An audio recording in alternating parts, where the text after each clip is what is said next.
എല്ലാവർക്കും നമസ്കാരം. രത്നം വേൾഡിലേക്ക് സ്വാഗതം. ഇത് കണ്ടില്ലേ, ഇന്ന് ഞാൻ വന്നിരിക്കുന്നതാണ്ട് ഇതുപോലൊരു കറി തയ്യാറാക്കിയത് കാണിക്കാനായിട്ടാണ്. ഇത് ഗ്രീൻ പീസ് കറിയാണ്. വളരെ പെട്ടെന്ന് തയ്യാറാക്കാൻ പറ്റുന്ന ഒരു ഗ്രീൻ പീസ് കറിയാണ്. അപ്പത്തിൻ്റെ കൂടെയും ഇടിയപ്പത്തിൻ്റെ കൂടെയും ചപ്പാത്തിയുടെ കൂടെയും ഒറോട്ടിയുടെ കൂടെയും എന്ന് വേണ്ട എല്ലാത്തിൻ്റെയും കൂടെ കഴിക്കാൻ പറ്റുന്ന ഒരു കറിയാണിത്. അപ്പോൾ ഇത് വളരെ പെട്ടെന്നും വളരെ ലളിതമായ രീതിയിൽ തയ്യാറാക്കാൻ പറ്റുന്നതാണ്. നമുക്ക് കറി തയ്യാറാക്കി കഴിക്കാം. അത്രയ്ക്ക് ടേസ്റ്റാണ്, നല്ല ഹെൽത്തിയുമാണ്. അപ്പം എല്ലാവർക്കും ആദ്യം നന്ദി പറയുകയാണ്. എൻ്റെ ചാനൽ കാണുകയും എന്നെ സപ്പോർട്ട് ചെയ്യുകയും ലൈക്ക് ചെയ്യുകയൊക്കെ ചെയ്ത് ആദ്യമായിട്ട് കാണുന്നവരൊന്ന് സബ്സ്ക്രൈബ് ചെയ്ത് സഹായിക്കണം. പിന്നെ ലൈക്ക് എല്ലാവരും കാണുമ്പോഴേ ഒന്ന് ലൈക്ക് അടിച്ചേക്കണം ഇഷ്ടപ്പെടുവാണെങ്കിൽ. അപ്പം ഇതേ രീതിയിൽ ഈ കറി എങ്ങനെയാണ് ഞാൻ തയ്യാറാക്കിയിരിക്കുന്നത് നമുക്ക് വീഡിയോ കണ്ടു നോക്കാം. അപ്പോൾ നമുക്ക് വീഡിയോയിലേക്ക് പോകാം. അപ്പോൾ അതിനായിട്ട് നമ്മൾ ഗ്രീൻ പീസ് കറി വെക്കാനായിട്ട് ഞാനൊരു 200 ഗ്രാം ഗ്രീൻ പീസാണ് രാത്രിയിലെ വെള്ളത്തിലിട്ട് കുതിർത്ത് വെച്ചിട്ടുണ്ട്. പിന്നെ അതിൻ്റെ കൂടെ തന്നെ നമ്മൾ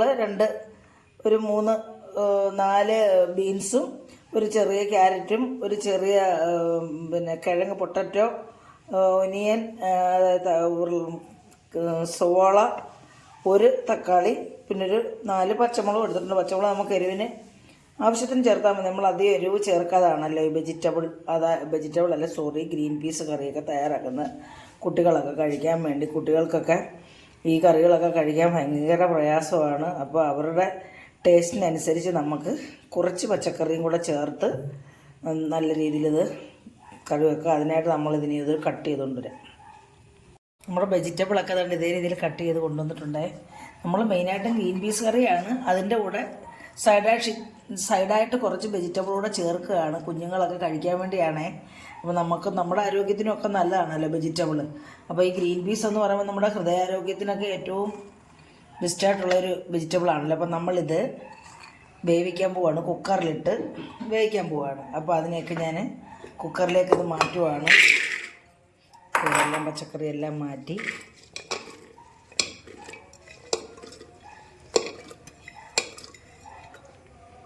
ഇതിലേക്ക് ആവശ്യത്തിന് 1/4 സ്പൂൺ മഞ്ഞൾപ്പൊടി, ഒരു 1/4 സ്പൂൺ ഉപ്പ്. ഇത് മതി, 1/4 സ്പൂൺ ചേർത്താൽ മതി ഉപ്പൊക്കെ. കാരണം ഉപ്പ് കൂടിപ്പോയാൽ ഞാൻ എപ്പോഴും പറയും നമുക്ക് പിന്നെ അത് ഭയങ്കര ബുദ്ധിമുട്ടാണ്. അപ്പോൾ നമ്മളിതിനകത്ത് നഖക്ക വെള്ളം ഒഴിക്കും. നമുക്ക് നഖക്ക വേണ്ട, ഇതിൻ്റെ താഴെ നിൽക്കത്തക്ക രീതിയിൽ വെള്ളം ഒഴിക്കും. ഇത് വെന്ത് കിട്ടിയാൽ മതി നമുക്ക്. അപ്പോൾ നമുക്കിത് കുക്കറിന് അടച്ചു വെച്ച് 2 വിസിലടിച്ച് സിമ്മാക്കി വെച്ച് 2 വിസിലടിച്ച് പിന്നെ ഇറക്കി വെച്ച് ആവി കളഞ്ഞ് നമുക്ക് കറിയാക്കാം. അപ്പോൾ അടച്ചു വെച്ച് വേവിക്കാം. അപ്പോൾ ഇതിവിടെ നിന്ന് വേവട്ടെ, എന്നിട്ട് നമുക്ക് വെന്തിട്ട് കറി തയ്യാറാക്കാം. അപ്പം നമ്മുടെ ഈ കറിക്ക് ഒരു അരപ്പ് തയ്യാറാക്കേണ്ടതായിട്ടുണ്ട്. നമ്മൾ തേങ്ങാപ്പാൽ വേണേൽ ഒഴിക്കാം, അരച്ചൊഴിക്കാം. ഞാൻ ഇങ്ങനെയാണ് ചെയ്യുന്നത്. അപ്പോൾ നമ്മളധികം തേങ്ങാപ്പാൽ അതിൻ്റെ ആവശ്യമില്ല, ഇതിൻ്റെ പാല് മാത്രം മതി. ഇതിപ്പോൾ ഒരു തേങ്ങയുടെ 1/4 ഭാഗം ചിരകി വെച്ചിട്ടുള്ളതാണ്. അപ്പോൾ ഇത് നമ്മൾ നന്നായിട്ട് നല്ല മഷി പോലെ അങ്ങ് അരച്ചെടുക്കണം. അപ്പോൾ അരച്ചെടുക്കുമ്പം ഇതിൻ്റെ നാരും നമുക്കിതിൻ്റെ തേങ്ങാപ്പാൽ ഒഴിച്ച് എടുത്തു കഴിയുമ്പോൾ ഉണ്ടല്ലോ തേങ്ങാക്കൊത്തും ഇതിൻ്റെ പാലും കൂടെ ഒന്നിച്ചങ്ങ് അരച്ചെടുത്ത് നമുക്കിതിൽ ചേർക്കാം. അപ്പോൾ ഇത് അരച്ചെടുക്കുന്നതുകൊണ്ട് വളരെ ഗുണമാണ്. കാരണം ഇതിൻ്റെ നാരും നമുക്ക് കിട്ടും. അപ്പോൾ നാര് ഏറ്റവും നല്ല ഒരു ഫൈബറാണ്. അപ്പോൾ ഇത് ഞാൻ കളയത്തില്ല കേട്ടോ, ഞാൻ ഉണ്ടാക്കുന്ന രീതിയാണ് ഞാനീ പറയുന്നത്. അപ്പോൾ ഇത് നമ്മൾ ഒന്നിച്ച് അരച്ച് ഇതിനകത്ത് ഒഴിച്ചാൽ ഇതിൻ്റെ നാര് നമുക്ക് കിട്ടും. അപ്പോൾ ഇതിനകത്ത് വേറെ ഒന്നും ചേർക്കാതെ എന്നാലേ പാലിൻ്റെ ഫീല് നമുക്ക് കിട്ടത്തുള്ളൂ. വേറെ എന്തെങ്കിലും ഇതിനകത്ത് നമ്മൾ ചേർത്ത് അരച്ചാൽ അതങ്ങ് അരപ്പായി പോകും. ഇതിപ്പോൾ തേങ്ങാപ്പാലും തേങ്ങാക്കൊത്തൂടെ ആകുമ്പം അത് ആ പാലിൻ്റെ ഒരു ഫീല് തന്നെ കിട്ടും. അപ്പോൾ ഞാനിത് ഒന്ന് അരച്ചുകൊണ്ട് വരാം. ഇതേ രീതിയിൽ അരച്ചു കൊണ്ടുവന്നിട്ടുണ്ട്. ഇങ്ങനെ അരയ്ക്കുന്നതിൻ്റെ ഉദ്ദേശം എന്ന് പറഞ്ഞാൽ ഇതിൻ്റെ നാരും നമുക്ക് കിട്ടും, ഇതിൻ്റെ പാല് നമുക്ക് കിട്ടും. അപ്പോൾ നമ്മൾ വേറെ ഒന്നും അരച്ചിട്ടില്ല. അപ്പോൾ ഞാൻ പറഞ്ഞില്ല, തേങ്ങാപ്പാലിൻ്റെ അതേ ഫീലാണെന്ന് ഇതിന്. അപ്പോൾ ഇത് നല്ല ടേസ്റ്റും ആയിരിക്കും. ഞാനിങ്ങനെയാണ് തയ്യാറാക്കുന്നത് കേട്ടോ. അതുകൊണ്ടാണ് ഞാൻ ഇതിൻ്റെ കൊന്ത് കളയാതെ ഇത് തന്നെ നല്ല മഷി പോലെ അരച്ച് കൊണ്ടുവന്നിരിക്കുന്നത്. ഇത് കൂട്ടാൻ നല്ല ടേസ്റ്റ് ആയിരിക്കും. വളരെ സിമ്പിളായിട്ട് പെട്ടെന്ന് തയ്യാറാക്കാൻ പറ്റുന്ന കറിയാണിത് കേട്ടോ. അപ്പോൾ ഞാനിങ്ങനെയൊക്കെ തയ്യാറാക്കുന്നത് എല്ലാവരും കൂടെ ഒന്ന് കാണിച്ചു തരാമെന്ന് വിചാരിച്ചപ്പോൾ നമുക്ക് കറി തയ്യാറാക്കാം.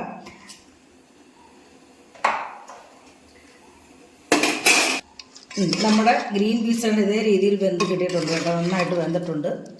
വെജിറ്റബിളും എല്ലാം വെന്തു. നമുക്കിനി കറി തയ്യാറാക്കാം. അപ്പോൾ അതുപോലെ 1 ടീസ്പൂൺ വെളിച്ചെണ്ണ നമ്മൾ ചേർത്ത്, 1 ടീസ്പൂൺ വേണമെന്നില്ല, 1 സ്പൂൺ വെളിച്ചെണ്ണ മതി. കടുക് നമ്മൾ എണ്ണയും തേങ്ങയും ഒക്കെ കുറച്ചാണല്ലോ നമ്മൾ ഭക്ഷണങ്ങൾ പാകം ചെയ്യുന്നത്. നമ്മുടെ ആരോഗ്യത്തിന് ഹാനികരമല്ലാത്ത രീതിയിലാണ് നമ്മൾ ഭക്ഷണം തയ്യാറാക്കുന്നത്. നമ്മൾ നല്ല രീതിയിൽ തയ്യാറാക്കി ഇങ്ങനെയൊക്കെ കഴിച്ചാൽ നമുക്ക് ദിവസവും ഇതേ രീതിയിൽ കഴിക്കാൻ പറ്റും. അല്ലെങ്കിൽ നമ്മൾ കൂടുതൽ അമിതമായിട്ട് ഉപയോഗിച്ചാൽ നമുക്ക് മിതമായിട്ട് പോലും ഉപയോഗിക്കാൻ പറ്റത്തില്ല. അപ്പോൾ അത് വളരെ കുറച്ച് എണ്ണ ഉപയോഗിച്ച് കടുക് വറക്കാൻ എടുക്കുന്നു. അപ്പോൾ അതിലേക്ക് അതുപോലെ നമ്മൾ കണ്ട ചെറിയ ഉള്ളി കടുക് അടിക്കാനായിട്ട് ഇടുന്നു. അതിനുശേഷം നമ്മൾ വറ്റൽമുളക് ഇട്ട് കൊടുക്കുന്നു. പിന്നെ കറിവേപ്പെല്ലാം പോയി ഇട്ടേ ഉള്ളു. മഴയായിട്ടായി പോയി.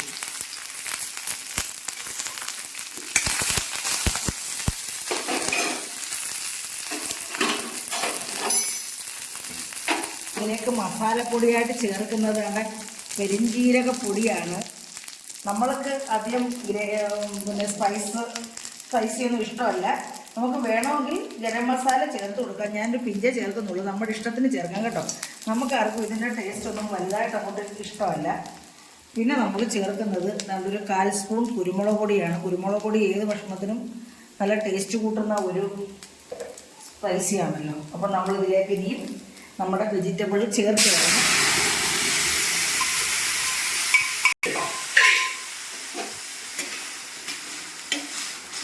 നമുക്ക് ആവശ്യത്തിന് വെള്ളം ചേർക്കാം കേട്ടോ. ഇതിപ്പോൾ ഇന്ന് പുട്ടും ഗ്രീൻ പീസ് കറിയുമാണ്.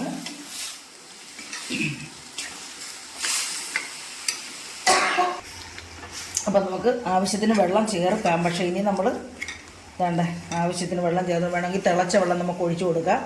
ഇതിലോട്ട് ഞാനിനി ഈ തേങ്ങ അരച്ച് വെച്ചിരിക്കുന്ന അങ്ങ് ചേർത്ത് കൊടുക്കുവാണ്. കണ്ടോ, തേങ്ങാപ്പാൽ തന്നെ. അപ്പോൾ നമ്മുടെ ഇത് ഒഴിച്ച് കഴിഞ്ഞാൽ നമുക്ക് അധികം തിളപ്പിക്കേണ്ട കാര്യമില്ല. തിളപ്പിച്ചാലും കുഴപ്പമില്ല. ഇതിൻ്റെ ഇതൊന്ന് വേവണം, പച്ചച്ചുവയൊക്കെ ഒന്ന് മാറണമല്ലോ. അപ്പോൾ നമ്മുടെ ഗ്രീൻ പീസ് കറി ഇവിടെ റെഡി ആയിട്ടുണ്ട് കേട്ടോ. നമ്മൾ പച്ചമുളക് ചേർത്ത് കുരുമുളക് ചേർത്ത് ആവശ്യത്തിന് എരിവും ഉണ്ട്. അപ്പോൾ നമ്മുടെ ടേസ്റ്റി ആയിട്ടുള്ള ഹെൽത്തിയും ടേസ്റ്റിയുമായിട്ടുള്ള ഗ്രീൻ പീസ് കറിയാണ്. നമുക്ക് വെള്ളം ഇത്രയും മതി, ഇതിൻ്റെ ചാറ് ഇത്രയും മതി നമുക്ക് പുട്ട് കഴിക്കാൻ. അപ്പോൾ പുട്ട് കഴിക്കാനും ഇടിയപ്പം കഴിക്കാനും അപ്പം കഴിക്കാനും ചപ്പാത്തി ആയാലും പൊറോട്ട കഴിക്കാനും ഒക്കെ നല്ല ഒരു ടേസ്റ്റി ആയിട്ടുള്ള ഒരു ഗ്രീൻ പീസ് കറിയാണ്. ഈ കറി എല്ലാവർക്കും ഇഷ്ടപ്പെട്ട് കാണുമെന്ന് വിശ്വസിക്കുന്നു. ഇഷ്ടപ്പെട്ടിട്ടുണ്ടെങ്കിൽ എല്ലാവരും ആദ്യം ഒന്ന് ലൈക്ക് ചെയ്യുക. നിങ്ങളുടെ അഭിപ്രായങ്ങൾ കമൻറ്റ് ബോക്സിൽ രേഖപ്പെടുത്തുക. ബന്ധുക്കൾക്കും സുഹൃത്തുക്കൾക്കും ഒന്ന് ഷെയർ ചെയ്ത് കൊടുക്കുക. വളരെ സിമ്പിളാണ് ഈ കറി ഉണ്ടാക്കാൻ. വളരെ ടേസ്റ്റിയുമാണ്, ഹെൽത്തിയുമാണ്. ഇത്ര ഒരു ദിവസം നമ്മൾ കഴിച്ചാൽ നമ്മുടെ ആവശ്യത്തിന് നമുക്ക് പ്രോട്ടീൻ കിട്ടുന്നുണ്ട്, വെജിറ്റബിൾ കിട്ടുന്നുണ്ട്, നാരും ഒക്കെ കിട്ടുന്നുണ്ട്. അപ്പോൾ ഒരു ദിവസം ഈ ഒരു ഭക്ഷണം കഴിച്ചാൽ പിന്നെ നമുക്ക് പ്രോട്ടീൻ കിട്ടുന്നില്ല എന്നുള്ള വിഷമം വേണ്ട. അപ്പം നിത്യഭക്ഷണത്തിൽ നമ്മൾ പ്രോട്ടീൻ ഉൾപ്പെടുത്തണം. നമ്മുടെ ഏതെങ്കിലും ഒരു പയറുവർഗ്ഗങ്ങളോ ഒക്കെ നമ്മുടെ ഭക്ഷണത്തിൽ ഉൾപ്പെടുത്തണം. അപ്പോൾ പ്രോട്ടീൻ നമുക്ക് കിട്ടും. അപ്പം സബ്സ്ക്രൈബ് ചെയ്തുകൂടെ സഹായിക്കണം. അടുത്ത ഒരു നല്ല വീഡിയോ ആയിട്ട് വരുന്നവരെ എല്ലാവർക്കും എൻ്റെ നന്ദി, നമസ്കാരം.